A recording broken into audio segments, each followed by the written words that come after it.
God bless. When I wear a tie, nobody else has them on. When I don't wear a tie, everybody else has them on.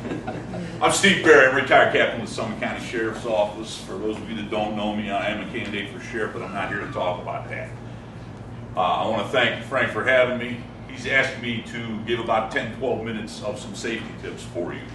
I will tell you this, we're going to touch on some different things that are happening pretty much right now regularly that these gentlemen in blue in the back take reports on, and other people in this room as well as other places investigate as well as them.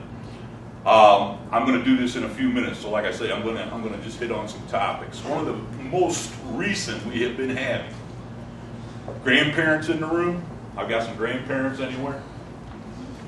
Anybody heard about the one where grandma, grandpa, you get a phone call, I'm in a hospital, I'm up in Canada, I was on a trip with some friends, I need money right away? Okay. I just got one. You just got one, yeah. Perfect example. All right? They wanted $1,700. Correct. And thanks for sending that to me, Monica. Yeah.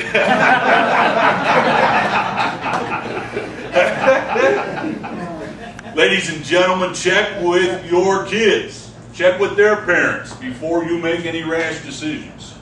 All right? There's a good chance that unless it was a real last-minute thing, you are going to know when your grandkids travel, most likely. Okay? So do not let, and people say, well, it sounded like my grandchild. That is because as soon as that phone rang and you picked it up, boom, you know, and they said, I'm in trouble, grandma, grandpa, whatever, you went into panic mode. And that's not, you know, that's not your fault.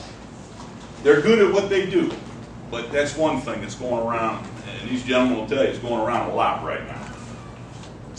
Another thing we have is, if I leave you with nothing tonight, if you leave this room not remembering my name, that's okay with me, believe it or not. What I do want you to remember is this. We are helping the criminals make us victims at times. Ladies and gentlemen, because of our grandkids, because of our busy lives, we are not paying attention to what's going on right in front of our eyes. We need to be more aware of our surroundings. And what I mean by that is when you go shop at, let's say, Christmas time or a birthday time, if you are a grandparent or you are a parent, you're thinking about the toy, you're thinking about the clothing item, you're thinking about something that you're dying to get for your grandparent or your grandchild or your child. So as you're walking in that store or you're walking out of that store ticked off because you couldn't find it, that's what you're thinking instead of realizing that two men are standing beside your car. Okay? You have to be aware of your surroundings. Because when you are not, without meaning to, you are helping that person decide, that's my victim. Criminals are opportunistic, ladies and gentlemen, a lot of times. They do have some plans, and I will tell you, and this is a great tool right here that the APD is putting out. And please look at this, because there's a lot of things that we teach day in and day out as law enforcement officers on here. You do not want to get into a controversy. You do not want to get into a confrontation with a person. You're walking with, on the sidewalk and you're approaching them. However, you do want to appear confident. Because if I'm a criminal and you're walking towards me and I'm looking for the next person to rob, and a person walks at me, sir, if you wouldn't mind just standing up for me, if you don't mind, sir. If you would just stand up. I'm not going to ask you to do anything but stand up. If I'm approaching you, how you doing? And I look away, but I've looked at you. What's that tell you? This guy knows my clothing. This guy knows my face. This is a person I probably don't want to choose versus this person. Okay? This person has never even looked at me. When they get around that building, they're mine. Because they couldn't even tell probably what I have on, what my face is, etc. You do not want to, thank you very much, sir. You do not want a confrontation. You do not want a conflict with them. You do want to show confidence. I know what you look like. I can describe you. So if you do try to take my wallet, or if you do take my purse 2 or 3 blocks down the road, if you can stop by a white car with the lights on top, I'm going to be able to tell them what you've got on. I will identify you. Once again, ladies and gentlemen, I'm just hitting on some topics. I know I'm jumping around a little bit. Well, Frank and I have got to know each other over the years, and we really got to know each other when we were both on the library board together. So when we're at a facility like this, I know Frank and I both take a lot of pride in the fact that we got to be a part of one of the best building processes that we ever had. I mean, if you go to all the different branch libraries now that make up the Akron Summit Library System, we do have one of the finest groups of libraries anywhere in the country, so that I know we're both very proud that we've been able to do that. And I'm glad to be here tonight because this is my home. I live right here in this precinct in Ward 1D, and I know Frank is always running around here and making sure everything is in order and looking out over everything. And if, many of you may know, from time to time I go to a little coffee shop here in the neighborhood.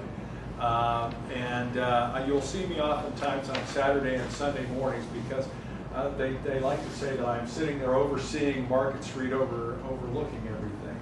And tonight we do have Jim and Raphael, the owners of Angel Falls, and Frank asked me to put together some recognition, so come on up, Come on, guys. So, come on.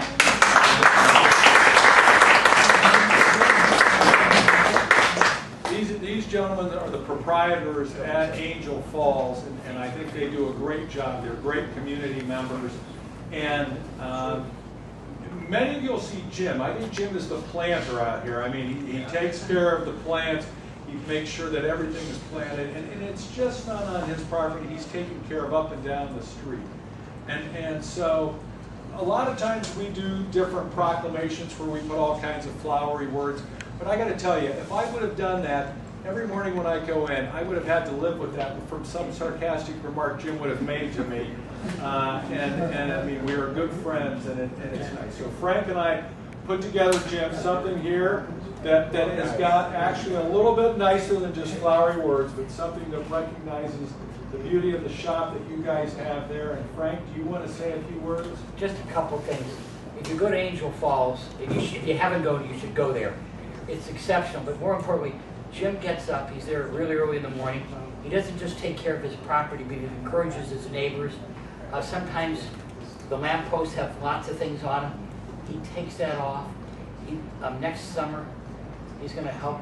We're going to have planter boxes. We've got some hangers that are being designed. Jim already has a prototype.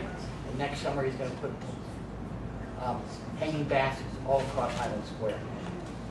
The reason we want to honor Jim because he gives so much to this community, just like all of you do by coming today. So please, we're just so honored to recognize them. We all give them a big hand. Thank you, Jim.